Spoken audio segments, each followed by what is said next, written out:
بسم اللہ الرحمن الرحیم۔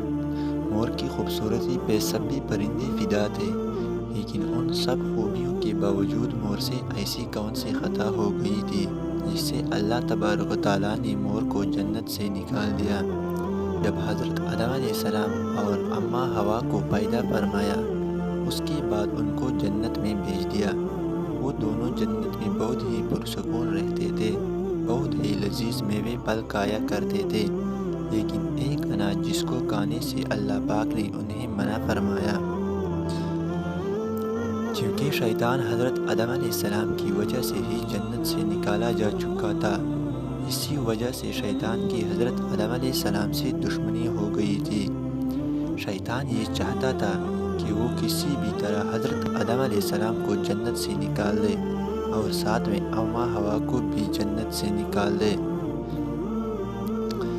جب شیطان کو یہ خبر ہوئی کہ حضرت آدم علیہ السلام کو تمام میوے کھانے کی اجازت ہے، لیکن ایک میوہ کھانے کی اجازت نہیں ہے، تو شیطان انتقام کی آگ دل میں لیے جنت کے دروازے کے پاس بیٹھ گیا اور 300 سال تک وہاں پر بیٹھا رہا کہ کوئی جنت کے دروازے سے باہر آئے اور شیطان اس سے بات کر سکے۔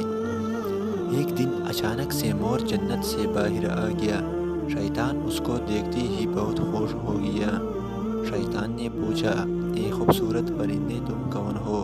مور بولا، میں مور ہوں، اب تم اپنا تعارف کراؤ۔ شیطان نے جواب دیا کہ میں عالم کروبیہ کا ایک فرشتہ ہوں، میں اللہ پاک کی عبادت سے ایک پل بھی غافل نہیں ہوں، میں چاہتا ہوں کہ میں جنت میں جاؤں، وہاں کی نعمتوں کا اپنی آنکھوں سے مشاہدہ کروں۔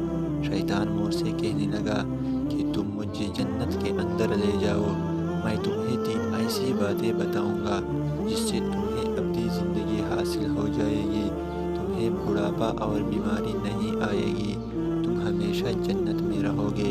شیطان کی یہ باتیں سن کر مور لالچ میں آ گیا اور کہنے لگا کہ مجھ میں تو اتنی طاقت نہیں ہے کہ میں تمہیں جنت کے اندر لے جاؤں، لیکن ایک سانپ میرا دوست ہے، وہ شاید تمہاری مدد کر سکے۔ یہ کہہ کر مور سانپ کے پاس آیا، اس کو ساری بات بتائی۔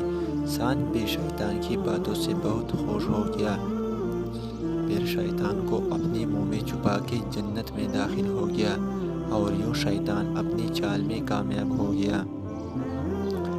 جنت کے تمام نگہبانوں کو یہ معلوم تھا کہ شیطان یہ چال چل رہا ہے اور جنت میں داخل ہو چکا ہے۔ فرشتے شیطان کو جنت سے نکالنے لگے، تب ہی اللہ پاک کا حکم آیا کہ اس کو ابھی تک جنت میں ہی رہنے دیا جائے۔ وہ فرشتے اللہ تبارک و تعالیٰ کے حکم سے رک گئے۔ شاید یہ حضرت آدم علیہ السلام کا امتحان تھا۔ شیطان حضرت آدم علیہ السلام اور اماں حوا کے پاس جا کر اپنی محبت کا اظہار کرنے لگا۔ وہ دونوں ہی شیطان کو پہچان نہ سکے، کیونکہ ماضی کے مقابلے میں شیطان کی شکل تبدیل ہو چکی تھی۔ شیطان کہنے لگا کہ میں چاہتا ہوں کہ آپ دونوں ہمیشہ جنت میں اس طرح زندگی گزاریں، ہمیشہ خوش رہیں۔ حضرت آدم علیہ السلام اس کی بات غور سے سننے لگے۔ شیطان نے کہا، اگر آپ میری بات مان جائیں تو آپ کو جنت کی اور بھی تمام سہولتیں ملیں گی۔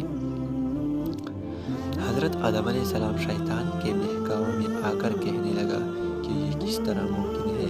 شیطان کہنے لگا، ایک گندم کا دانہ اگر آپ دونوں چکھ لیں تو آپ کو ابدی حیا حاصل ہو جائے گی اور آپ جنت میں ہی رہیں گے۔ یہ بات سن کر حضرت آدم علیہ السلام کے دل میں رجحان پیدا ہوا، لیکن ان کے دل میں اللہ کی نافرمانی کا خوف غالب ہو گیا۔ جب اماں حوا شیطان کی باتوں میں آ گئی، جس پر اماں حوا نے حضرت آدم علیہ السلام کو راضی کر لیا، پھر اس کے بعد ان دونوں نے اس گندم کے دانے کو چکھ لیا۔ جیسے ہی گندم کا دانہ ان کے اندر گیا، وہ دونوں کے سطر واضح ہو گئے۔ اس کے بعد دونوں اپنے اپنے سطر چھپانے لگے اور خوف خدا سے کانپنے لگے۔ اسی دوران اللہ تبارک و تعالیٰ نے فرشتوں کو یہ حکم دیا کہ حضرت آدم علیہ السلام اور اماں حوا دونوں کو زمین پر اتار دو۔ حضرت آدم علیہ السلام کو سری لنکا کے قریب نیچی زمین پر بھیج دیا۔ جب سرزمین پر اتارا گیا۔